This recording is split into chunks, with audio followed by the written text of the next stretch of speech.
Iranian President Pezeshkian has just openly declared war on Khamenei and the regime. Let's listen carefully to Pezeshkian's statement. Before the revolution, I was a soldier in the army, in Zahedan, Zabol. They paid me 1,800 toman. A Honda motorcycle cost 1,250 toman. Now I have a master's degree.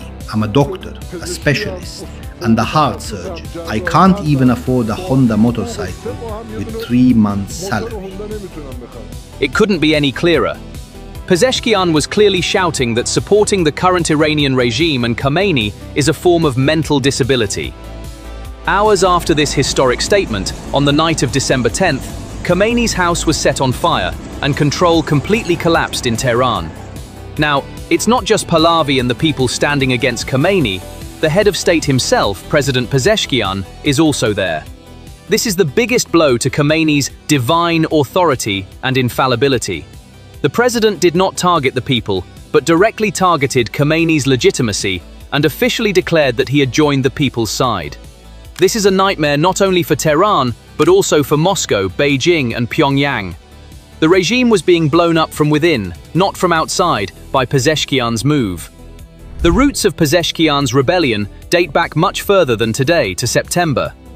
Pezeshkian's fight with the mullahs and the religious oligarchy is not new. In September, when the mullahs tried to intervene during a university speech by Pezeshkian, he stood his ground by telling them in his native language, Turkish, "Sit down."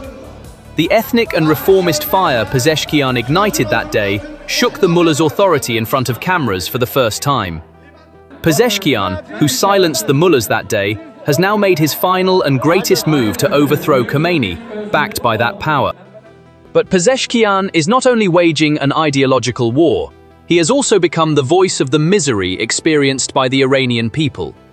The president, a former heart surgeon, appeared before the people and declared, "I am a surgeon, but even with 3 months' salary, I cannot afford a motorcycle," thus changing sides by proclaiming the ideological bankruptcy of Khamenei's regime. And it was this sincerity that truly sparked the masses into action. Pezeshkian was now the leader of the starving streets, not the mullahs. The result of this move on the ground is utter chaos. On January 9th, Khamenei insisted that the Islamic Republic would not back down in the face of protesters he described as vandals and saboteurs, vowing a harsh response and the use of force. The Islamic Republic will never back down or yield against those who are destructive and seek to undermine it. Khamenei's speech, in which he threatened both his own people and Trump on screen, further inflamed the public.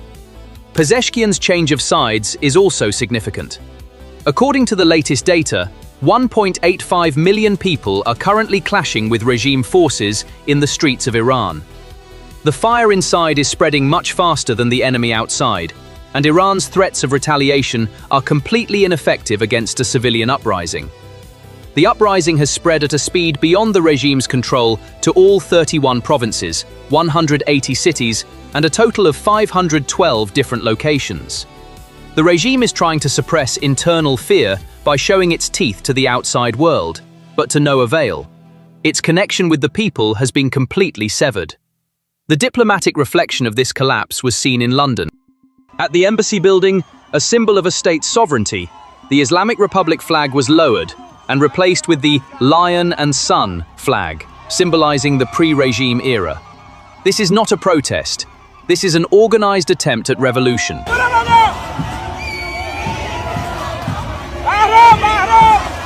The real blow that broke the regime's back actually came not from Tehran, but from Tabriz, the strategic center of gravity.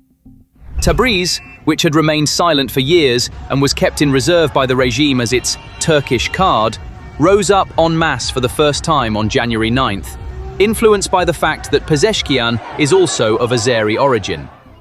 The Azerbaijanis in Tabriz are now standing shoulder to shoulder with the Iranians.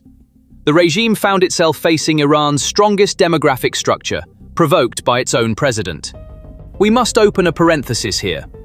The people of Tabriz taking to the streets is not like any protest in Tehran.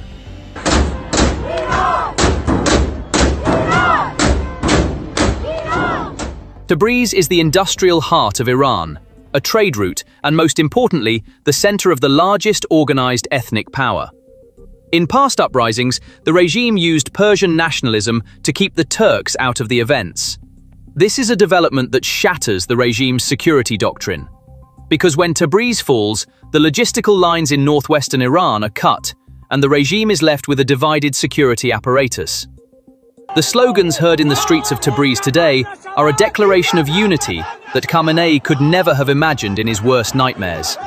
Azeris and Persians have united against a single enemy, the mullahs. The situation on the ground reveals the helplessness of the regime's security forces. Tehran is burning. Despite the near-total shutdown of the internet, videos leaking out of Iran via Starlink show the El Rasul Mosque in the northwest of the city, the customs building, and public buildings engulfed in flames. Even the municipal building in Karaj, known as Khamenei's fortress, is now engulfed in flames. The regime's paramilitary Basij forces are firing on civilians as they retreat to escape. This is not an organized intervention, but a panicked escape. Footage taken near the customs building in Tehran confirms that Basij militias are cornered and firing randomly to disperse the crowd. However, even this panic fire cannot stop the human tide. All of Tehran's main streets remain under the control of protesters. Regime forces are so helpless that they are using police vehicles as barricades in the streets to hide behind. This picture shows that the regime's security apparatus has shut down in the face of the numerical superiority of the people and Pezeshkian's political betrayal of Khamenei. Having completely lost control on the streets, Khamenei is now facing not only his own people, but also the new and unpredictable owner of the White House, Donald Trump. So Iran's in big trouble. It looks to me that the people are taking over certain cities that nobody thought were really possible just a few weeks ago. We're watching the situation very carefully. I've made the statement very strongly that if they start killing people like they have in the past, we will get involved. We'll be hitting them very hard where it hurts. Now, as Tehran's streets echo with "Death to Khamenei" chants and the regime is in flames, President Trump wrote on Truth Social on January 10th, "Iran is looking toward freedom, probably more than ever before. The US is ready to help." Iran's supreme leader Ali Khamenei broke his silence on January 9th. Trump's earlier statement was clear. "If a single protester is killed, I will take out Khamenei." In response, the US President Trump shouted, "In the past, all the emperors of the world, the pharaohs, Nimrod, and Reza Pahlavi, were overthrown at the height of their power, and you will be overthrown too." And according to the sad reports coming from the field and the information Time magazine received from doctors in Tehran, at least 217 protesters were killed in just 6 hospitals in the capital, and the hospitals are overflowing with the wounded. These figures show that Khamenei is willing to slaughter. His palace carries the same message to Putin, Xi, and Kim Jong-un. Your greatest enemy is not at the border, but right beside you, perhaps at the dinner table. There is no safe place. Betrayal has entered your home. Iran has fallen, the regime is over, and a terrifying era has begun for dictators. So, who do you think will be the next victim of this autoimmune disease? Moscow or Pyongyang? So, what are your thoughts on this matter? Please share your thoughts in the comments. To stay informed about PPR Global's special analyses, please subscribe to our channel and don't forget to turn on notifications. Thank you for choosing us.